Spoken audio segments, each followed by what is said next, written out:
다시 비하인드 더 붐 3화에 오신 걸 환영합니다. 슈레더 이야기를 계속하겠습니다. 지난주엔 페페이스 토잉 서비스 역사를 다뤄 인기가 많았습니다. 1970년대 후반 엔 고장난 전자레인지 몇 대뿐이었지만 지금은 100대 넘는 견인차를 보유합니다. 그 이야기는 이미 다뤘습니다. 이제 현재 운영에 집중하겠습니다. 특히 대형 견인 분야를 어떻게 장악했는지 이야기하겠습니다. 많은 분들이 영상마다 어떻게 많은 전복 사고를 처리하냐고 묻죠. 매주 두세 건의 전복 사고나 대형 리프트, 로테이터 작업 사례를 올립니다. 그 얘기부터 시작하겠습니다, 아버지. 질문인데요. 첫 번째, 로테이터를 언제 구입하셨나요? 2001년입니다. 2001년이요? 수피리어 토우에 폐기보낸 40톤 투 스테이지 센트리입니다. 그건 44억이었습니다. 맞아요. 이름을 문에 적어놨어요. 그래서 헐크는 모든 버전에서 44호기가 된 거죠. 네, 그리고 두 번째 로테이터는 그 후 얼마나 있다가 구입하셨죠? 카셀을 05년쯤에 폐탄돼서 그 트럭을 가져왔어요. 운전석엔 그의 색이 남았지만 첫째함은 프라임으로 칠해져 있었어요. 그는 데카를 붙이고 커스텀 페인트를 칠했어요. 저는 06년 12월쯤 그 트럭을 샀어요. 그 트럭은 60톤이었어요. 60톤짜리였죠. 맞아요. 연일피 379 익스텐디드 후드의 C16 엔진과 1060이 달려 있었어요. 네. 그게 바로 당신이 올드 옐러라고 부르던 트럭이었나요? 네, 그 붐이에요. 붐에는 뭔가 있었죠. 우리가 아무리 아끼고 좋아해도 붐이 드나들 때마다 소음을 냈어요. 그래서 그런 이름이 붙었고 그게 바로 올드 옐러예요. 그냥 궁금해서 그런데 왜 첫 번째 트럭은 2단 붐이었고 이 트럭은 3단 붐이었나요? 그게 당시 구할 수 있었던 거였어요. 3단 붐은 아직 만들어지지 않았거든요. 당시 40톤은 2단 붐뿐이었어요. 그리고 지금 저희 아웃트리거를 보면 H빔이랑 로우 프로파일 있잖아요. 여러분이 제 아버지의 60톤짜리 영상들을 보셨다면 그건 잭이에요. 그게 예전 모습이에요. 어깨 높이까지 올라와 바깥과 아래로 뻗어나가요. 더 안정적이고 강할 것 같지만 그렇지 않습니다. 우연히도 미 해변대 로테이터는 40톤이에요. 새 것이지만 그들은 잭을 함께 주문해요. 그들은 아이빔 대신 잭만 올려요. 아마 지형 때문이겠죠, 맞죠? 훨씬 더 실용적이죠, 그냥. 네. 그때는 어땠나요? 그러니까 저는 2001년에 그냥 아기였어요. 11살이었죠, 대략 그쯤이요.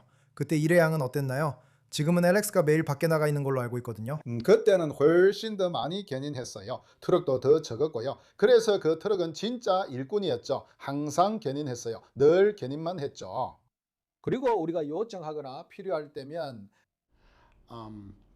회전식 견인차가 필요해서 예순대 엔드 덤프 트럭을 보유한 거래처가 있었습니다. 그리고 그 거래처에서 우리에게 많은 일을 줬어요. 그래서 저는 제 다른 직원 중 한 명인 알프레드 리세나를 보내거나 아니면 다시 르네를 보냈죠. 그들은 현장에 나가곤 했어요. 르네는 19번 차량에 배정됐는데 그건 빌 보텀스 차량이었어요. 그는 매립지에서 엔드 덤프 작업을 하러 나갔고 저도 그 일을 도왔어요. 저는 항상 캘리포니아 고속도로 순찰대를 위해 대기하려 했어요. 2019년에 88번 차량을 구입했는데 그게 빅 플리퍼였습니다. 우리가 먼저 이야기할 수 있는 건 거의 아무도 75톤짜리를 갖고 있지 않은데 게다가 당신이 그걸 주문 제작한 방식까지 생각하면 도대체 무엇이 당신으로 하여금 75톤짜리를 사게 만들었는지에 대한 거예요. 왜냐면 그건 완전히 맞춤형이잖아요. 기억나면 너랑 나랑 얘기했었고 내가 너한테 사업을 훨씬 더 빨리 넘길 거라고 생각한다고 말했었지. 그리고 내가 너한테 그 트럭으로 빚을 지고 싶냐고 물어봤었잖아. 사실 가격이 잘 맞았어. 나는 하부 견인 장치 없이 그 트럭에 약 59만 8,500달러를 지불했어. 그때 정말 파격적인 가격이었고 맞춤 주문 제작이었어. 그래서 그걸 갚으려면 뭐가 필요할지 알고 있었지. 그냥 계산해봤어.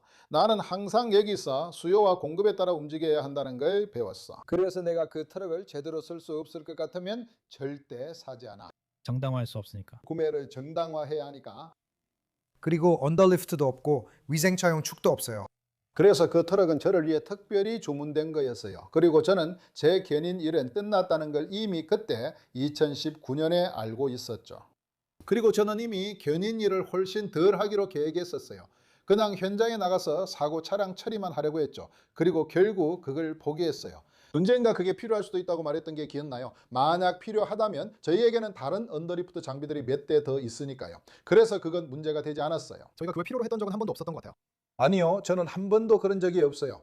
터널 입구 쪽에서 정말 큰 사고가 나더라도 저는 예전에 견인봉이 달린 걸 주문했어요. 그건 옛날 홈즈 스타일의 견인봉으로 끝에 그랩 훅이 달려 있는 데죠. 알렉스가 한번 써보고 얼마나 힘든지 아시죠? 그걸 굴려내리려니 정말 무거웠어요. 그게 결국 그렇게 됐어요. 결국 그렇게 됐죠. 오, 맞아요. 그게 엔드 덤프였어요. 네, 그런데 그게 아시잖아요. 저는 제 75.4 트럭이가 뭔지 알게 됐어요. 그 트럭에는 그런 견인봉이 있었어요. 제가 그 어떻게 사용하는지에 대해 엄청나게 혼났어요. 왜냐하면 그게 그랬거든요. 그게 뒤집혀 있었어요. 피는 위가 아니라 아래에 가야 해요. 그래도 일이 끝났으니 괜찮아요. 그게 중요하죠. 하지만 그런 트럭은 아무도 75.10을 견인용으로 안 사요. 제 생각엔 정말 말도 안 되죠. 맞잖아요. 자주 듣는 댓글이 빅 플리퍼 2.0은 언제 사나요? M100 100톤짜리는 언제 드리나요? 입니다. 저는 이렇게 생각해요. 빅 플리퍼는 이미 최상위 포식자라 더 진화시킬 수 없어요. 이미 최상위 백상아리급으로 언더리프트 없이도 8만 파운드를 들 수 있고 퍼플 퍼밋도 받을 수 있어요. 등 뒤에 폴더도 있고 6개의 윈치도 있고 듀얼 H빔보다도 더 강하죠. 그걸 더 개선할 수는 없어요. 그리고 캘리포니아에서는 무게 때문에 M100을 쓸 수도 없고요. 그래서 퍼밋을 받을 수 없겠네요. 그렇죠? 아니요. 이른바 자주식 운행 허가이 있습니다. 크레인 운행 허가요. 뒤쪽이 54,480이고 앞쪽이 18,020이에요. 그래서 총 72.5입니다. 72.8분입니다. 그리고 사업적으로 사람들이 잘 모르는 게 우리가 40톤 로테이터를 보내든 50, 60, 75, 100톤을 보내든 똑같이 돈을 받는다는 거예요. 경찰은 로테이터 종류에 따라 요금을 따로 받지 않습니다. 그리고 LA는 워낙 포화 상태라서 이 로테이터가 저 로테이터보다 2배 비싸다고 말할 수 없어요. 하지만 가격은 50톤짜리의 2배입니다. M100 가격이면 250톤짜리 신형을 살 수 있어요. 그래서 경제적으로는 말이 안 됩니다. 너무 커요. 빅플리퍼는 조정할 수 있어서 홀트가 못 가는 곳도 갈 수 있어요.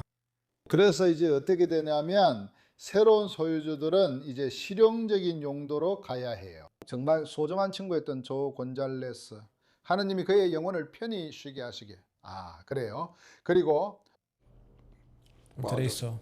오늘 견인 때문에요. 그래서 그와 그의 아들 미겔이 여기 내려왔고 제가 미팅을 했어요. 2대의 로테이터를 나란히 세우고 아울리거를 펼친 뒤 각자 리모컨을 주었어요.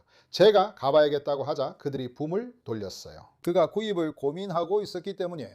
저는 50톤짜리로 가라고 했죠. 하지만 말씀드렸듯이 실제 활용도를 따져봐야 해요. 만약에 예를 들어 8,000달러의 할부금을 내야 한다면 최대한 활용하고 싶을 거예요. 많은 사람들이 40톤짜리를 선택하는 이유는 많은 견인을 할 예정이기 때문입니다. 하지만 그 대신에 몇 피트 더 짧고 끝부분에서 5,000파운드를 들 수 있어요. 그래서 많은 걸 희생하게 되고 선택이 필요해요. 제가 말하듯 미들 라인베커는 NBA 센터처럼 생기지 않았어요. 원하는 걸 골라야 합니다. 그래서 그게 바로 다양성을 갖는 것의 중요한 부분입니다. 그리고 우연히도 우리가 40톤짜리를 팔 때 저는 항상 하나님께서 우리에게 40, 50, 60 그리고 75를 갖게 해주신 것에 대해 일종의 자부심을 느꼈어요. 그리고 저는 지금 말씀드리고 싶은 게 사실 밀레에서 85가 준비되면 그것도 고려해 볼 생각이 있다는 겁니다. 그래서 저희들이 05년, 06년쯤 하나 내놓으려고 했는데 그냥 도저히 하락할 수가 없었어요. 너무 무거웠거든요. 동구에 있는 빅휠 리커버리라는 업체가 하나 있는데 정말 강력한 장비를 갖추고 있어요. NRC가 85톤짜리를 만들죠, 맞죠? 네. 네, 그들은 그것을 그 또는 그녀라고 부르죠. 헤비 인시던트래요. 틀리지 않았다면 CRS 85 같은 거예요. 저는 다른 건 전혀 생각하지 않아요. 그에 대해 아무것도 몰라요. 밀러예요. 처음부터 끝까지 밀러입니다. 재밌네요. 우리 회사엔 제르단 헤비가 한 번도 없었어요. 뭐 매니도 있긴 했죠. 우리 두 번째 트럭은 1990년식 캥워스의 디월터 장비가 달려 있었어요. LG 50이 있었고 16인치 곱하기 16인치 아우터붐에 14피트였어요. 정말 튼튼했죠. 그 트럭은 정말 강력했어요. 고정붐이었죠. 그리고 90년에도 돈 올터스가 만든 무릎붐 디자인이 적용되어 있었어요. 그래서 제르단이 돈 올터스의 제품을 사서 그걸 그 안에 적용했어요. 그 전에 B&B가 있었죠, 맞죠? 네. 그리고 지금은 왜 B&B에서 밀러로 바꾸셨나요? 제품이 다 떨어졌나요?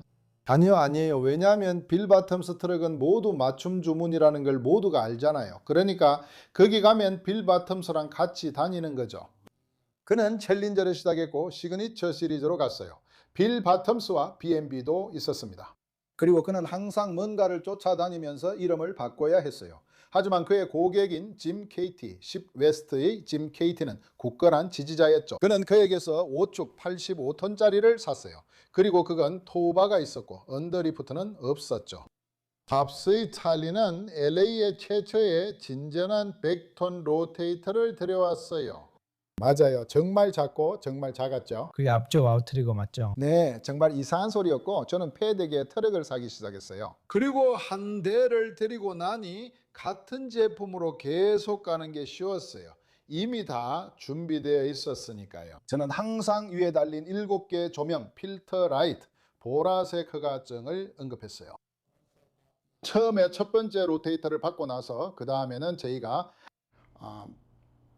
패티에게서 35톤짜리 703호를 받았고 그 다음에는 9055를 받았어요. 그래서 저희는 그분에게서 순차적으로 여러 대의 트럭을 구입했습니다. 그때부터 쭉 밀러와 함께 한 건가요? 네, 맞아요. 왜냐하면 빌 바텀스가 일체형 유닛을 만들긴 하지만 그건 저희에게 맞지 않아요. 저는 그게 마음에 들지 않아요. 실제로 봤는데 마음에 들지 않더라고요. 그때는 로테이터 2대 있었죠? 2001년쯤에요. 2006년쯤에는 그때는 꼭 그래야 했어요. 지금은 LA에 로테이터가 넘쳐나지만 그 당시에는 그렇지 않았죠. 이제는 모두가 50톤짜리를 가지고 있어요. 모두가 50톤이나 40톤 아니면 그 비슷한 걸 가지고 있죠. 그때는 로테이터가 그렇게 많았나요? 아니면 당신만 가지고 있었나요? 아니요, LA 다운타운에 60톤 로테이터 보유 회사가 있었습니다. 그가 먼저 시작했고 모두를 이겼어요. 회사는 US 토우였어요. 모세요? 아, 그때는 모셰가 그 회사를 소유하지 않았어요? 아니에요. 원래 주인이요? 그 사람이 60톤짜리를 가지고 있었어요? 그래, 그 사람은 60톤짜리 맞춤 제작을 했었지. 하지만 진짜 원조 인정받는 건 애나하임 플러턴의 블랙캣이야. 그건 70톤이나 75톤 트럭일 거야. 그리고 저것도 그냥 견인봉만 달려 있어. 하지만 저게 캘리포니아에서 원조야. 저게 첫 번째야. 진짜 첫 번째. 누군가 악명 높지. 듣고 있다면 블랙캣 로테이터를 구글에 검색해봐. 그게 80년대였나 90년대 초였나? 그래, 아마 80년대였을 거야. 그리고 그게 뒤집혔지. 그거 뒤집었지 맞지? 그걸 2번이나 전복시켰어. 라이언 A 카센터 카르메니타 근처에 있는 바디샵에서 굴렸지. 그리고 그게 그릇을 들어 올렸어. 걔네가 믹서 드럼에 차대 교체 작업을 하고 있었어. 그리고 아울리거가 제대로 설치됐는지 확실하지 않아. 토요일에 그 드럼 때문에 그 차가 넘어갔지. 그리고 다른 하나는 타이어가 펑크나서 고속도로에서 굴렸어. 그거 무섭다. 근데 로테이터가 포화 상태라는 얘기에서 웃긴 건 모두가 하나씩 산다는 거야. 아빠 말처럼 사람들은 일이 생길 거라 생각해 로테이터를 사지만 사실 먼저 일이 있어야 로테이터를 사는 거잖아. 맞지? 그래서 사람들이 로테이터를 사놓고는 그냥 세워두거나 다룰 사람이 없는 거야.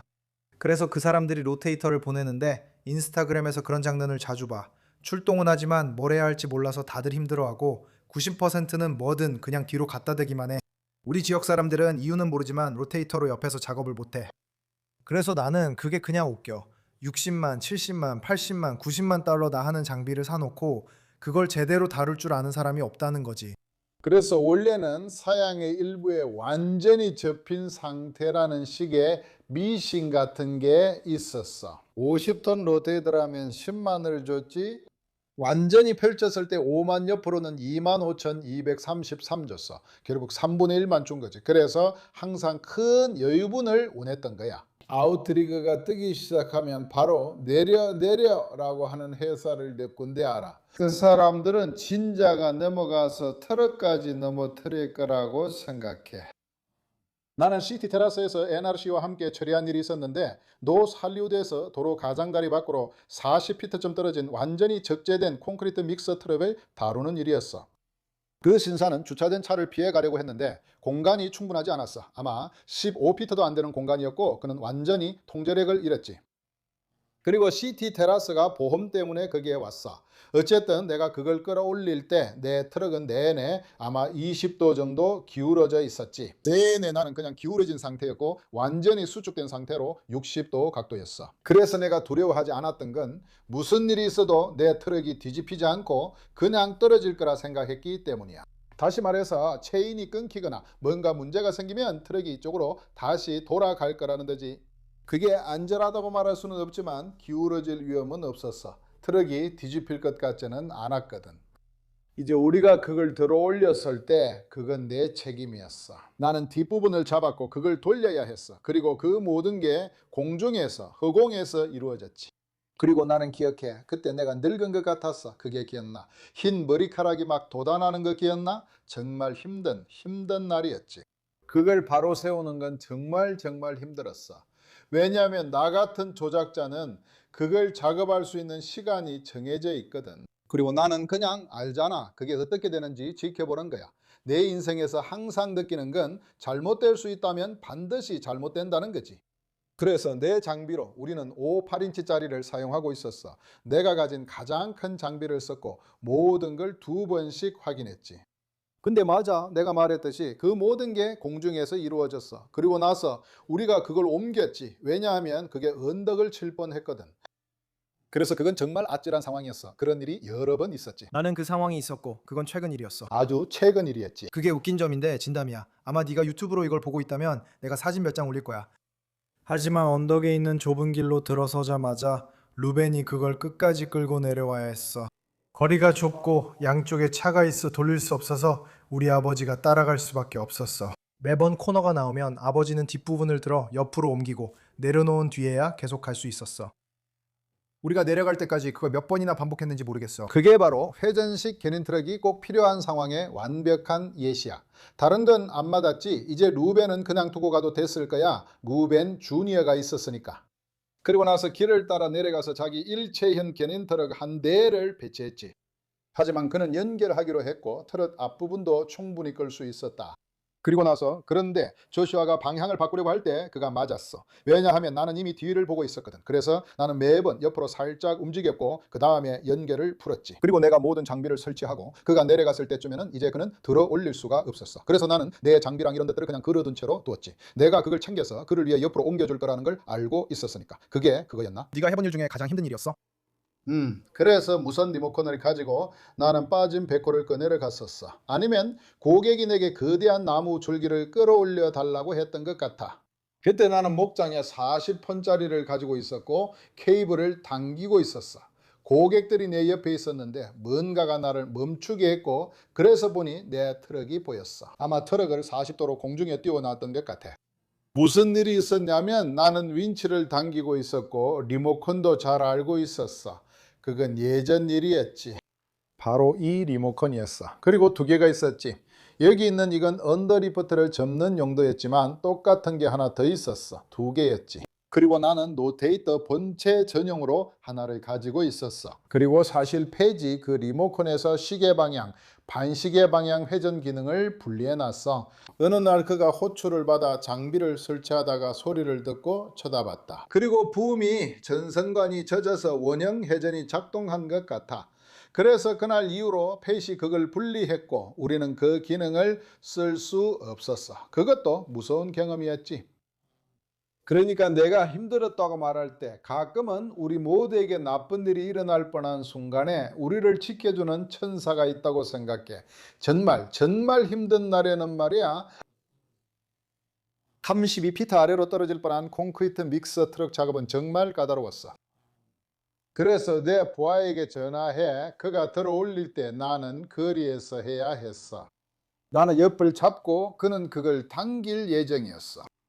그가 오프램프를 놓쳐서 돌아오는데 오래 걸렸고 그게 나를 짜증나게 했어. 글렌데일과 실버레이크에서 있었어. 그래서 나는 그쪽으로 갔어. 15피짜리, 10피짜리, 그리고 반인치짜리들을 던졌고 사다리를 타고 올라갔어. 그건 백호로 잡혀 있었고 시스템 7238인치 체인으로 고정되어 있었어. 내 생각에 그건 완전히 새거였어. 전부 금색이었지. 사람들은 새거일수록 더 튼튼하다고 생각해. 더 반짝일수록 더 강하다고 생각하지. 알지? 사실 검은색 아노다이즈가 더 튼튼한 걸 모를 때가 있어. 그래서 체인을 올리고 사다리에 올라가 체인을 던졌어. 다시 내려가 프레임에 체인을 고정해 볼 위로 오게 했고 또 다른 체인도 걸었어. 이렇게 리프트 캐치가 준비됐어. 그리고 바로 당겼어. 내가 당기자마자 이쪽으로 오기 시작했고 이쪽을 당기면서 옮겼지. 그때쯤 내 7035가 도착했어. 그 사람은 라미로 도라소시였어. 에디의 아버지지. 그는 돌아가셨어. 그 트럭은 피터빌트였고 중앙에 후크가 있어서 거기에 연결했지. 이제 우리가 제대로 잡았다는 걸 알았어. 우리는 그걸 언덕 중간까지 끌어올렸어. 그리고 내가 체인을 분리하려고 갔을 때 한 개의 체인인 줄 알았는데 알고 보니 2개의 체인이었고 오픈 엔드였어. 그리고 2분의 1인치나 16분의 9인치 볼트가 와셔 없이 있었지. 그냥 볼트에 너트만 끼워두면 되었어. 부러지거나 체인 링크가 빠질 수도 있었겠구나 라고 생각했지.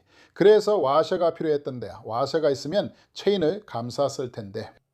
그래, 그날 운전하면서 저 볼트 진짜 튼튼하네 라고 생각했어. 그 볼트가 빠졌으면 이미 기울어져서 그냥 넘어졌을 거야. 그리고 그걸 들고 있을 때는 약간 튕기는 느낌이 있어. 약간 그런 게 있지. 네가 거기 나가서 크레인을 타고 내려올 때 그건 진짜 괜찮았지. 알리브에서 네가 뒤에서 그걸 고전하고 있었지. 트럭의 범퍼도 떼어냈고 내려가면서 핸들이 부러졌고 그건 내 엑셀의 60톤짜리였지. 그런데 60톤 크레인, 이 100톤 회전식 견인차보다 훨씬 커 보여. 그 크레인들은 길이도 크고 크기도 엄청나고 모든 면에서 압도적이야. 그래서 내가 거기에 도착했을 때 점심을 먹었고 자시에게 내 점심과 남은 소다를 가져다 줬어. 자시가 나를 보고 기뻐했는지는 모르겠지만 78마일 떨어진 곳이었고 무전기도 GPS도 안 됐어.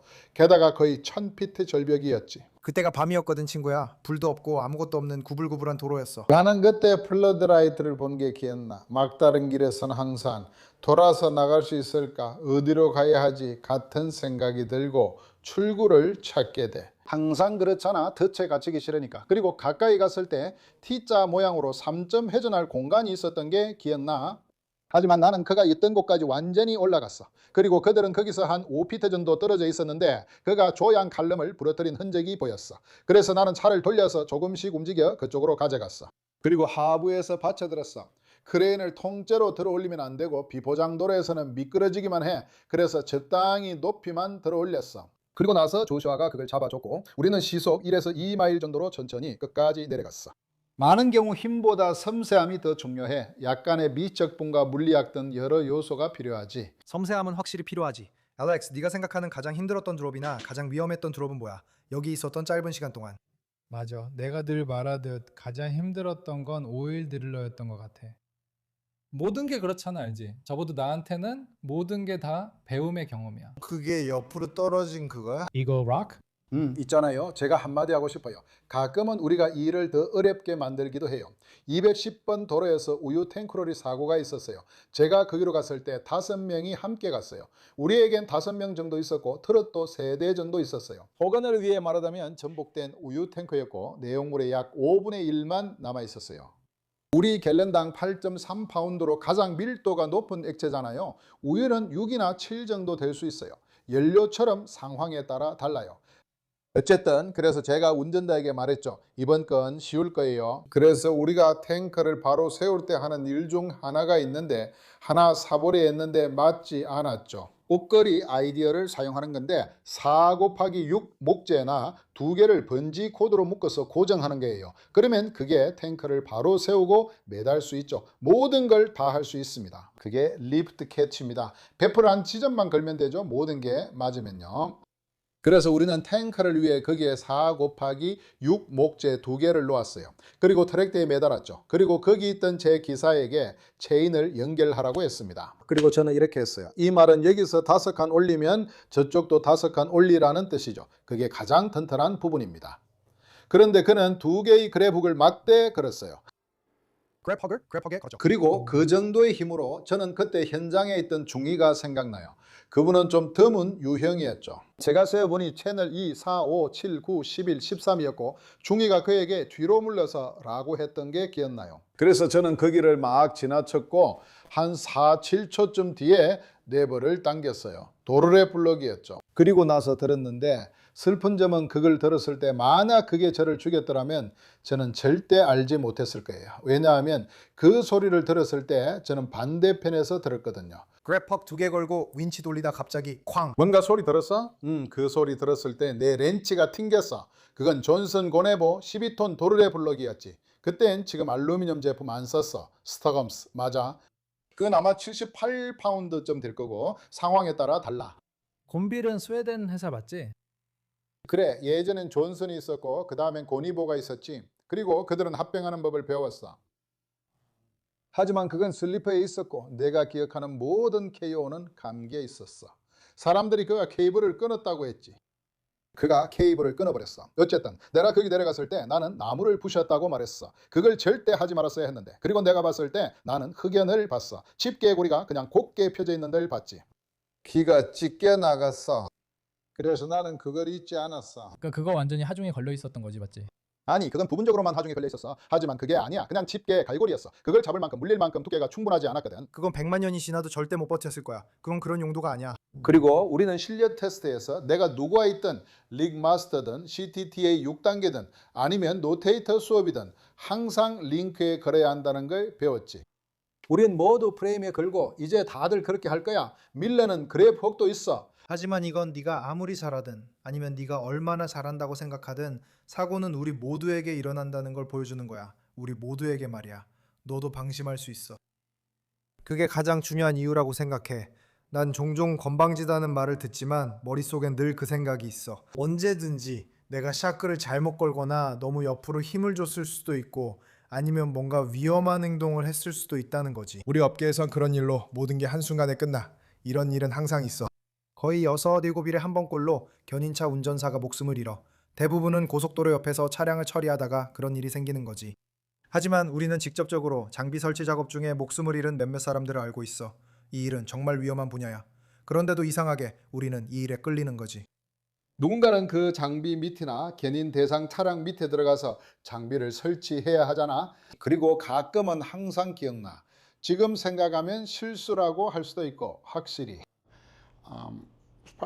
고주의나 설치 실수는 아니지만 분명 몰랐던 거야. 그리고 너는 스프링이 있는 셰시 옆을 계속 지나갔고 롱비치에서도 그랬어. 그리고 마침내 내가 자물쇠를 부쉈을 때 그게 얼마나 빠르게 튀어나갔는지 기억나? 그건 정말 순식간에 사라졌어. 네가 그 걸쇠를 달아놔서 정말 다행이야. 그 우이랑 같이 달아놓은 그 걸쇠 말이야. 혹시 그런 일이 생길까봐 일부러 밖에 내보냈지만 반동이 정말 심했어. 한 가지 실수였고 또 하나는 견인차가 회수 대상 차량의 위험 범위 안에 있었어. 항상 괜찮아라고 하더라도 잘못될 수 있는 건 결국 잘못된다는 점을 잊지 말아야 해. 그걸 감안해서 조정해야 해.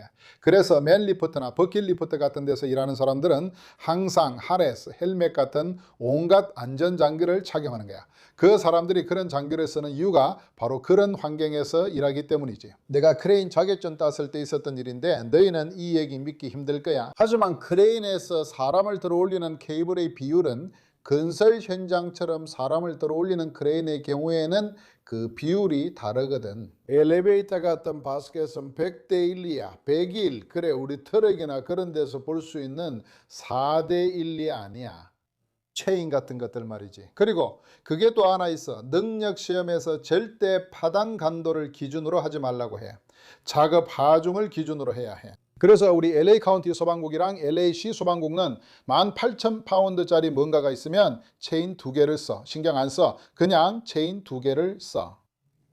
그 사람들은 100, 120 등급 체인을 써. 맞아. 인정해. 하지만 그 이상도 여전히 똑같아. 파단 강도까지 안 가고 4대 2를 기준으로 해. 그게 무슨 뜻인지 아는 사람들을 위해 설명하자면 안전 계수라는 게 있어. 예를 들어 체인이 있다고 치자. 그리고 그 체인의 작업 하중 한계가 15,000파운드라고 적혀 있다고 해. 안전 계수가 4대 1이면 그 숫자에 4를 곱하면 평균적으로 끊어지는 지점이야. 즉 그 체인은 6만 파운드에서 끊어진다는 거야. 많은 타워 기사들이 내가 아는 몇 명도 포함해서 작업 하중 한도가 15,000파운드인 체인으로 3만 파운드짜리를 들어올려. 괜찮아, 4대 1 안전계수 있으니까 라고 생각하지만 우리 아버지는 절대 안전계수를 믿고 작업하면 안 된다고 하셨지. 항상 작업 하중 한도대에서 일해야 해. 알렉스랑 나는 베일리와 샤크를 쓸 때도 항상 그렇게 해. 그래서 8분의 3인치, 반인치, 8분의 5인치 등 다양한 규격이 있어. 강도도 다 다르지. 알렉스와 나는 그 점을 철저히 지키고 있어. 그러니까 베일리 장비 전체가 정말 유명해졌고 순식간에 퍼져나갔어. 정말 완전히 들불처럼 퍼졌지. 요즘은 모두가 자기 합성 장비와 베일리 제품을 올리는 걸 자주 봐. 특히 요즘 세대에 더 멋진 일이지. 근데 너희는 우리 아버지가 그걸 받아들이는데 얼마나 오래 걸렸는지 전혀 모를 거야. 합성 장비에 대한 현재 생각은 어떠신가요? 체인이라는 사람을 아는데 걔는 체인을 정말 좋아해. 나는 내 체인을 정말 좋아해. 원래 체인들은 만약 찢어진 데가 있어서 빨간 경고선이 보이면 그때는 사용하면 안 됐지. 그래서 아마 하나는 늘어나거나 뭔가 경고를 줄 수 있는 것 같아. 그리고 아마 체인처럼 튕겨나가거나 그 반동이나 충격 하중이 그렇게 멀리 가지는 않을 거야. 내가 알기로 이스트 LA에 ONR 토인이라는 회사가 있었고 멋진 갈색 트럭으로 보안관과 캘리포니아 고속도로 순찰대를 위해 견인했어. 그리고 여기 프리웨이 인디애나에서 5대가 있었어. 아마 전복 사고를 처리하고 있었던 것 같은데 그때 체인이 끊어져서 캘리포니아 고속도로 순찰 때 경찰관을 쳤어. 그리고 그래, 체인 고리가 끊어졌고 그건 정말 심각한 일이었지. 그래서 그게 내가 알게 된 건 알다시피 크레인 자격증을 따면서 합성 소재랑 다른 것들에 대해 다 배웠어. 하지만 그게 내가 그걸 사게 만들진 않았지. 내가 그걸 사게 한 건 아니야. 그래서 너희가 그걸 쓰는 거고 내가 거기 가서 너희 트럭을 쓸 때 그러면 나는 아니 그냥 궁금한 거야. 나는 이거 써도 되나? 나한테는 다 똑같아 보이는데 근데 등급이 있다는 건 알아. 알겠어. 내가 말했듯이 올드스쿨이든 뉴스쿨이든 각각 장단점이 있어. LX랑 나는 분명히 합성 쪽에 엄청 관심이 많아. 지금 엄청 뜨고 있거든. 나는 헐크 2.0 키트도 다 갖고 있어. 내 질문은 이거야, 아빠. 지금 2026년의 견인업계를 80년대, 90년대와 비교해서 어떻게 보세요? 알다시피 근무 윤리, 방식, 그리고 환경 모든 것에 대해서요. 유압장치는 확실히 작업을 더 쉽게 만들어줬어. 그 2달 범위야 놀라운 리프팅 능력 덕분이지. 그리고 거기에 로테이터가 추가되면서 작업이 더 쉬워졌지. 하지만 네가 아까 말했듯이 때로는 더 편리해질수록 안일함이 생기기도 해. 전통적인 장비, 저 뒤쪽으로 바로 가는 장비로 훈련을 받으면 그 다음에는 로테이터로 미깅하는 게 똑같기 때문에 그걸 자연스럽게 익히게 돼. 들어올리고 받는 동작은 똑같지만 옆쪽에서 작업을 하게 되지. 그래서 그게 조금 다르게 만들어. 네가 어디에 들어갈 수 있는지, 어디에 적합한지, 그리고 어떤 일을 할 수 있는지가 달라져. 뭐 재정적인 부분은 굳이 말하지 않아도 알겠지. 우리가 예전에 하던 일에 대한 보상은 엄청나게 올랐어. 하지만 모든 게 다 올랐지. 디젤 값도 올라가고 단속 방식도 좀 바뀐 것 같아. 예전에는 고속도로 순찰대가 고장난 차량 기준으로 50마일까지 견인하는 걸 거의 허용해 줬거든. 아무 제재 없이 말이야. 그래, 그게 바뀌었지. 앞에 저울이 있으면 멈춰야 해. 아니면 MRE가 뭔가를 볼 거야. 이동 도로 단속반이 뭔가를 알아챌 거라고. 예를 들어 지금은 통행료 서비스 계약에 후방축을 과적하지 말 것, 앞바퀴 축 중량이 50% 미만인 상태로 견인하지 말 것 등 여러 공식이 추가됐어. 이제는 그걸로 딱지도 뗄 수 있지. 안전하지 않으면 경고를 받고 보고서에 적히고 고속도로 순찰에서 퇴출당할 수도 있어. 그래서 지금은 책임도 훨씬 더 많아졌고 법적 책임도 훨씬 더 커졌다고 할 수 있어. 그리고 훨씬 더 많은 사람들이 지켜보고 있기 때문에 한 사람만 실수해도 문제가 될 수 있지. 특히 캘리포니아에서는 더 그래. 그래. 이제는 규제가 있어. 예전에는 소형 견인 업체들이 있었고 LA 지역에서 사설 견인, PPI 같은 걸 하곤 했던 게 기억나. 그리고 경찰위원회 인가와 관련해 그들은 허가증이 없다는 이유로 징계를 받았어. 그러고 나서 그냥 몇 블록, 1마일 정도 떨어진 규제가 없는 카운티로 옮겨갔지. 그리고 그들은 여전히 같은 곳에서 같은 일을 해. 하지만 카운티로 옮겨 책임 추궁이 덜해졌지. 이제는 훨씬 더 많은 요건이 있어. 능숙함도 갖춰야 하고 범죄 경력도 확인해. 이런 것들은 80년대에는 없었어. CHP 234F도 마찬가지고. 와, 살인자여도 신경 안 썼다는 거네. 리처드 라미레즈가 내게 말했다. 예전에 FSP 소속 사람이 센트럴 하이웨이 페트롤에서 있었던 일이야. 절대 잊지 못해. 토요일 수업이었고 아마 FSP 수업이었던 것 같아. 그리고 그중 한 명은 미국에서 가장 수배 중인 인물 같은 사람이었어. 그 자리에서 그를 체포했어. 이름이 뭐야? 몰라. 그래서 그게 내 생각이야. 책임을 더 엄격히 묻게 됐어. 요즘은 예전보다 우리를 더 엄격하게 들여다봐. 그리고 반대로 내 댓글에 있는 사람들은 대체로 나이가 많아. 55세 이상 이 유튜브의 주 이용자잖아. 맞지?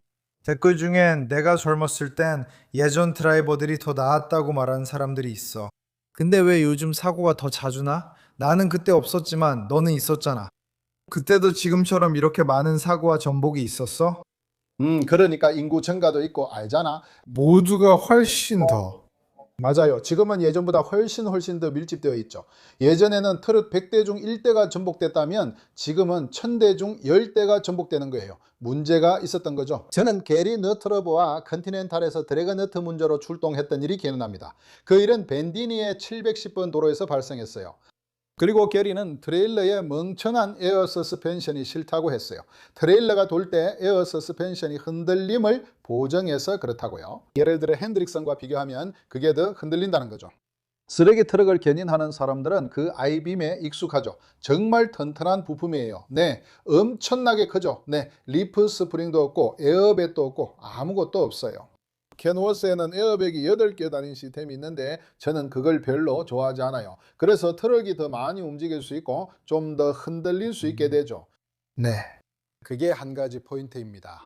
알렉스와 저는 이런 걸 매일 봅니다. 개인적으로 예전에 제가 어렸을 때는 상업용 운전면허 소지자라면 그건 정말 남자다운 직업이라고 여겨졌던 것 같아요. 요즘 만나는 사람들은 슬리퍼 신고 차량 무게도 모르고 오토만 운전하며 제대로 운전도 못해요.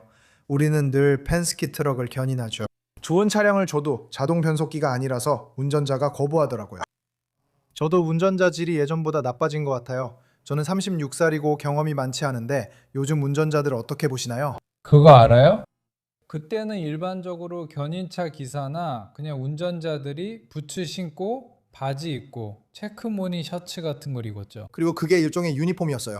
그들은 원래 전문 운전사로 여겨졌고 상업용 운전면허증 CDL도 이를 의미합니다. 하지만 최근에는 슬리퍼를 신거나 허름하게 입은 운전사들도 보입니다. 여기에는 이름이 없어요. 이름도 없고 이름도 바꾸고 있어요. 아시다시피 제가 올린 영상이나 여러 가지를 바꾸고 수상한 일들이 일어나고 있어요. 하지만 아까 말씀하신 대로 예전보다 지금 사고가 더 많아졌다는 부분에 대해 제 생각에는 소셜미디어 때문에 더 확대되어 보이는 것 같아요. 더 많이 드러나게 된 거죠. 그게 제 생각입니다. 그때도 사고 있었겠지만 품질 문제로 지금만큼 많진 않았을 거예요. 뉴스에서 이사온 사람들을 보면 예전에도 이렇게 많았나 궁금해요. 요즘은 소셜미디어가 확대경 역할을 해 더 눈에 띄는 것 같아요. 지금은 나쁜 운전자들이 더 드러나지만 예전엔 그냥 넘어갔을 수도 있겠네요. 모두 휴대폰을 가지고 있어 접근이 가능합니다. 견인업계에 대해 이야기했죠. 꼭 언급해야 할 중요한 분이 계십니다. 미스터 C 카를로스 모랄레스입니다. 그의 영혼의 축복이 있기를 바랍니다. 그는 2001년에 돌아가셨습니다. 그는 28년간 대형 견인차를 몰았지만 회전식 붐 견인차는 몰지 않았고 고정식 붐으로도 모든 작업을 해냈습니다. 그리고 그는 멘토이자 트레이너인 폴락에 대해 이야기했습니다. 모두 연세가 많으신 분들입니다. 그리고 그들은 관처럼 생긴 캐빈, 그러니까 슬리퍼가 32인치밖에 안 됐어요. 저도 겨우 들어갈 수 있을 정도였죠. 가석에서 바로 쿠션으로, 그리고 매트리스가 여기 있었어요. 그가 운전 배우던 때엔 캐터필러 부츠만 있었고 지금처럼 울버린, 레드윙, 브라마 같은 걸 없어서 지금은 정말 호강하는 거라고 했어요. 앞쪽 맞아요. 알죠? 지폐와나 밑창에 강철이 들어간 $200짜리 부츠 같은 거요. 그때는 그냥 단순했어요. 그래도 신발끈 고정하는데 강철 클립 같은 건 있었죠. 그리고 그는 그때를 기억하는데 누군가가 야, 너! 라고 하면 그 사람이 그를 발로 찼대요. 그는 자고 있어서 다시 발로 찼고요. 그리고 그라인더 소리를 들으면 그냥 발을 놔버렸대요. 그래서 밖으로 나가게 됐죠. 그래서 그는 말하길 그 이후로는 기어를 갈 때 그라인더 소리가 안 나게 아주 조심하게 됐다고 해요. 그래서 저는 그게 정말 고생 속에서 몸으로 배우는 곳이었다고 믿어요. 맞아요. 그리고 오늘날 아이들을 어떻게 키우는지도 들을 수 있을 거예요. 예를 들어 요즘은 아이가 부모에게 나 건드리면 아동보호기관에 신고할 거야 라고 말할 수 있어요. 주제와 다르지만 견인업계에서도 이런 일이 발생하죠. 여기서도 거의 비슷한 일이 일어나요. 만약 직원에게 특정한 방식으로 말을 해서 그의 감정을 상하게 하거나 기분을 상하게 하면 소송으로 이어질 수도 있죠. 그래서 우리는 마치 한 손이 뒤로 묶인 것처럼 느껴져요. 이제 훨씬 더 조심해야 하지만 그래도 일을 끝내야 하죠. 이제는 직원들을 때릴 수도 없고 전혀 그럴 수 없어요. 밀 수도 없죠. 이리 와봐. 네 라이트바에 뭐 문제 있어? 이렇게 물어볼게요. 그때 당시에는 운전자들이 지금보다는 더 언어 폭력이라고 하긴 그렇지만 좀 심하게 혼나는 것에 더 열려 있었나요? 그게 문화의 일부였죠. 안습이라고까지는 할 수 없겠네요. 아마 그들은 좀 더 강한 멘탈을 가지고 있었던 것 같아요. 그건 금기시되는 일이 아니었어요. 만약 그들이 실수해도 멘탈이 강했죠. 실수하면 야, 너 뭐야? 나 실수했어. 이런 식이었어요. 그리고 지금은 맞아요. 이제는 나 전화할 거야. 나 할 거야. 이런 식이죠. 이제는 안전한 공간이 필요하다고 하죠. 그래, 그들에겐 공간이 있어요. 바뀐 것 같아요. 아시다시피 지금은 문화와 우리의 행동 방식도 달라진 것 같아요. 그래요. 그래서 여전히 특권의식이 작동하죠. 그래서 이 프로그램 내내 말씀드리고 싶었던 게 있는데 단순히 로테이터를 운전한다고 해서 당신이 로테이터 오퍼레이터는 아니라는데요. 하지만 저는 종종 관련 기관들, 경찰서, 고속도로 순찰대가 로테이터의 중요성과 그 안에 누가 타는지가 얼마나 중요한지 알고 있다는 걸 많이 봤어요. 그리고 그들은 로테이터를 출동시켜라 라고 하죠. 가끔 이런 반응도 보여요. 저샤 말처럼 어떤 사람들은 뒤로 접근하는 게 더 편하다고 느끼죠. 그래서 그것도 달라졌어요. 그들은 돈이 있으니까 그렇게 해도 된다고 생각하지만 우리는 그런 면에서 더 높은 기준을 요구받아요. 그 사람들이 옆으로 빠져나가는 게 두려워서 후진해서 되는 걸까요? 아니면 20년 넘게 일체형 견인차를 몰아와서 그냥 모든 것에 후진하는 게 익숙해진 걸까요? 네, 꼭 그럴 필요는 없어요. 예전에 이상한 출동권이 있었는데 파이프들이 2인치 스트랩으로 고정되어 있었지만 5, 4, 3, 2, 1 형태로 삼각형처럼 쌓여 있다가 무너져서 모두 왼쪽으로 쏠렸어요. 차량이 전복되지는 않았지만 그는 접재물이 불안정해 운전할 수 없었어요. 제가 도착했고 이웃 회사도 몇 분 차이로 왔어요. 그래서 동전을 던져보자고 했죠. 그래서 일어난 일은 사장님이 한 회사를 불렀고 정비공이자 안전관리자도 다른 회사를 불렀다는 거예요. 결국 저희가 그 출동 요청을 받게 됐죠. 저는 어디에 주차하고 파이프를 싣기 위해 어떻게 평행 주차하지? 라고 생각했어요. 기본적으로 트레일러에 고정하려던 거였죠. 그리고 제가 윈치를 당길 때 그게 그를 넘어뜨릴 거라는 걸 알고 있었어요. 하지만 저는 그 한쪽에 있어야 했죠. 그리고 그것은 2차선 도로였어요. 만약 그렇게 했다면 교통 흐름까지 더 복잡하게 만들었을 거고 상황이 아주 엉망이 됐을 거예요. 그런데 스트레이트 트럭을 운전하던 한 남자가 150피트만 뒤로 빼서 저 길에 트럭을 대는 게 어때요? 라고 말했어요. 거기는 T자 교차로였거든요. 그래서 저는 고정 붐 방식으로 회전식 붐 견인차를 사용할 수밖에 없었어요. 그때 정말 창피했죠. 왜냐하면 회전식 붐 견인차를 쓰면 한 가지 일어나는 일이 있는데 바로 너무 많이 생각하게 된다는 거예요. 이걸 회전식 붐 견인차가 필요한 출동으로 만들 수 있을까? 라고 생각하지만 대부분 사실 회전식 붐 견인차가 필요한 출동이 아니에요. 그래서 억지로 맞추려고 하게 돼요. 뭐라고 하죠? 그거에 맞추려고 하죠. 일종의 당위 같은 거죠. 그 내러티브에 맞추려고 해요. 내러티브에 맞추려고 하죠. 회전식 붐 견인차 출동은 반드시 붐이 옆에 있어야 한다고 생각하죠. 제가 망치만 들고 있으면 모든 게 모처럼 보인다는 말을 하고 있는 건가요?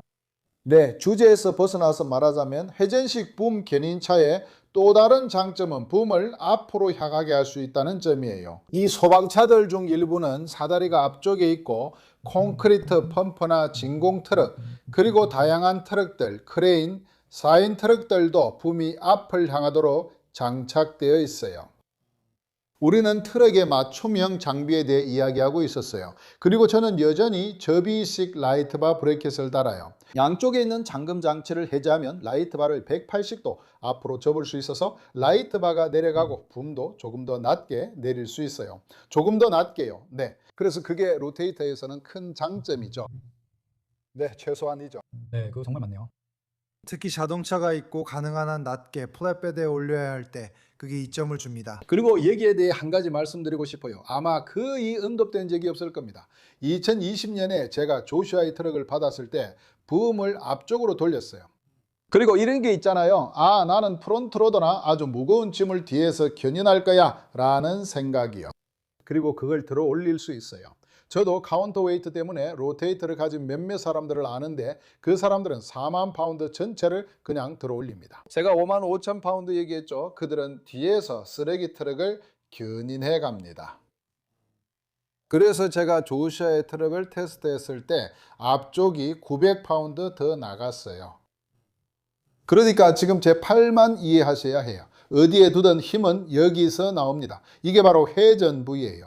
여기에 있든 저기에 있든 몸으로 그렇게 하진 않아요. 그래서 붐이 앞을 향하고 있다고 해서 무게 분배가 엄청나다는 건 아주 잘못된 미신이에요. 그건 말도 안 되는 소리입니다. 사실이 아니에요. 많은 사람들이 붐을 앞으로 돌리면 몇천 파운드가 더해진다고 말했지만 사실 그렇지 않아요. 완전히 수축돼 있기 때문이죠. 무게의 대부분은 회전부에 남아 있습니다. 그리고 만약 그걸 펼치면 내려간다는 게 저는 이해가 잘 안 돼요. 근데 저는 이렇게 생각해요. 만약 붐이 여전히 7,000파운드라고 해도 왜 그런지 모르겠어요. 아마도 그건 지렛대 원리 때문이겠죠. 지렛대 원리, 지렛대 원리.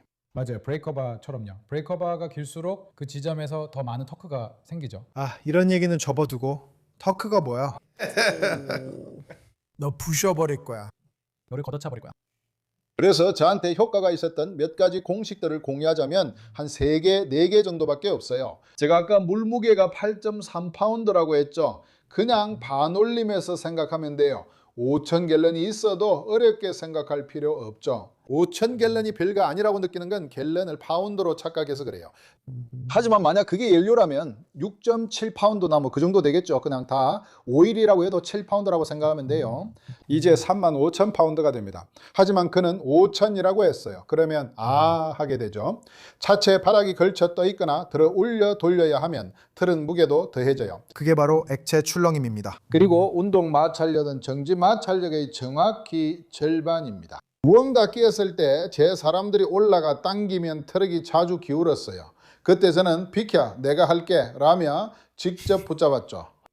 그리고 바로 그 직전 넘어가기 직전에 마찰력이 깨지는 순간에도 저는 절대 놓지 않습니다. 계속 윈치를 돌려 차고에서 5분이나 세탁기 밀어본 적이 있으면 알 거야. 처음엔 무겁지만 밀기 시작하면 멈추지 마 라고 하게 돼. 왜냐하면 한번 멈추면 다시 시작하기가 정말 힘들거든. 윈치 작업도 가끔은 똑같아. 예를 들어 브레이크가 완전히 나가서 힘들게 하는 차량을 윈치로 끌어올릴 때도 그래. 한번 시작하면 멈추고 싶지 않아. 왜냐하면 이미 절반 정도로 줄였으니까. 알다시피 킬로뉴턴 per 제곱미터로 측정하거든. 그래서 그 두 가지 공식은 내가 처음부터 지금까지 계속 기억하고 있는 중요한 공식들이야. 나는 그걸 정말 자주 써. 그리고 잠깐 홍보하자면 라스베이거스 토우쇼가 있는데 가장 큰 행사 중 하나야. 4월 22일이야. 나는 헐크 2.0을 타고 토우쇼에 가서 뷰티 페이전트 출품할 거야. 그러니까 행운을 빌어줘. 내가 1등 했으면 좋겠어. 지금 준비하고 있는 게 정말 많아. 아직 그 트럭에 대한 영상을 찍지 못했는데 끝이 없는 것 같아서 그래. 하지만 그 트럭에는 정말 특별한 요소들이 있어. 커피 메이커나 스타링크 같은 것들을 제외하면 그 트럭은 지구상에서 가장 미친 듯이 첨단 기술이 적용된 회전식 견인 트럭이 될 거야. 그 영상도 곧 올라올 거야. 모두에게 추천해. 베가스니까 재밌게 놀 수 있어. 4월 22, 24일 An American Tow Show Area. 거기서 모두 볼 수 있길 바라. 마지막으로 할 말 있어? 그냥 예상 밖의 일도 각오해. 회전식 견인 트럭들은 알다시피 이제 밀러가 케이블에 색상 코드를 붙여놔서 실수할 일이 없어. 하지만 한때는 소방서에서 아이디어를 얻어서 그들은 왼쪽을 초록색으로 했지. 그때는 보조 케이블을 가진 사람이 거의 없었어. 심지어 처음 나온 회전식 견인 트럭들도 케이블이 2개만 있었어. 그리고 빨간색은 항상 오른쪽이었지. 그리고 무슨 일이 일어나냐면 네가 한쪽에 있으면서 왼쪽 케이블 줘 라고 하면 그들은 진짜로 왼쪽 케이블을 줄 거야. 내가 반대쪽에서 왼쪽 케이블 줘 라고 하면 상대방 입장에선 그게 오른쪽 케이블이야. 상대가 널 보고 있으니 반대가 되는 거지. 하지만 이 색깔로 코팅된 케이블 줘 라고 말하면 장비에 대해 할 수 있는 일이 많아. 네 물건에 라벨을 붙여라. 라벨을 붙여. 내가 너희한테 말했듯이 너희가 합순 소재로 쓰는 것들을 보면 다 똑같이 생겼는데 왜 어떤 건 6만을 버티고 어떤 건 4만을 버티는지 궁금해. 하지만 그게 다야. 그냥 네 장비를 잘 알고 필요할 때 모든 게 어디 있는지 알면 돼. 그러면은 시간을 낭비하지 않고 정리가 안 돼 있어서 못 찾는 일도 없지. 그래서 정리가 정말 중요해. 정말 중요해. 우리도 동의해. 그건 정말 사실이야. 예전에는 훨씬 더 힘들었다고 생각해. 예전에는 직접 컨트롤을 만져야 했고 트럭이 기울었는지 그런 걸 몸으로 느껴야 했지. 지금은 슬링과 원격 조종기 덕분에 모든 게 훨씬 편해지고 어디서든 조작할 수 있어. 가벼운 슬링도 나와 있고. 예전에 어떻게 그렇게 큰 체인을 들고 다녔는지 모르겠어. 우리는 항상 웨이트 트레이닝도 하잖아. 아버지는 내 나이 때 아놀드 슈워제네거처럼 생기셨대. 결국 똑똑하게 일하는 게 중요하지. 내 도장에는 절대 손대지 않는다는 건 다 알잖아. 도장면은 공구함까지 포함해서 절대 건드리면 안 돼. 그래서 그걸 하려면 그래프훅을 꺼내서 한 발 반 정도의 체인을 쭉 펴고 그 다음에 체인을 끝까지 걸어서 마지막 고리나 마지막까지 늘어날 때까지 그냥 체인을 쭉 걸어가면 돼. 그냥 잡고 그래프훅을 잡으면 돼. 그러면 도장에는 절대 손대지 않아. 그리고 정리할 때는 전부 바닥에 내려놓고 마지막에 그래프훅을 끝에 두고 거꾸로 매달아 놓으면 돼. 그냥 뭔가를 하는 방법이 있는 거지. 알잖아. 오. 그때 그 무거운 스네치 블럭도 옮겼잖아. 150파운드쯤 됐지? 아니야. 80파운드도 못 넘겨. 아니. 금속으로 된 것들도 그 무거운 것들 말이야. 그래 80파운드도 안 돼. 진짜야? 맞아. 그리고 나는 그냥 그것들을 한 손으로 잡아야 해. 2개가 아니라 그냥 잡는 거지. 근데 진짜 무거워. 진짜 무거워. 있잖아, 우리가 네 아버지를 놀리긴 하지만 네이브가 네 아버지가 달리는 영상을 보여줬거든? 그게 나한텐 진짜 신기했어. 왜냐면 나이 들면 그런 걸 잘 안 하잖아. 우린 조가 걷는 걸 좋아한다고만 생각했는데 네 아버지는 정말 달리고 뛰더라. 웃고 싶지? 25, 30년 지면 우리도 그렇게 돼. 우리가 60, 10대가 되면 우리 애들도 이거 봐 라고 할 거야. 아빠는 머리도 있었고 맨손으로 컨테이너를 오르고 달리고 있었어. 맞아. 지금은 그걸 놀리지만 우리도 결국 그 나이가 될 거야. 참 흥미로운 일이야. 아빠가 달릴 때 나는 어렸는데 지금도 아빠를 놀려. 그건 아들로서 하는 거야. 이번 주 오디오는 지난주보다 더 마음에 드셨길 바래요. 다음 주엔 게스트들을 위해 이것도 하나 더 마련해서 더 좋아질 거예요. 멋진 게스트가 많이 옵니다. 저희 팔로우하시고 스포티파이와 애플 팟캐스트에서 들으시고 영상은 유튜브에서 봐주세요. 안녕히 계세요. 신의 축복이 함께하길 바랍니다. 여러분 감사합니다.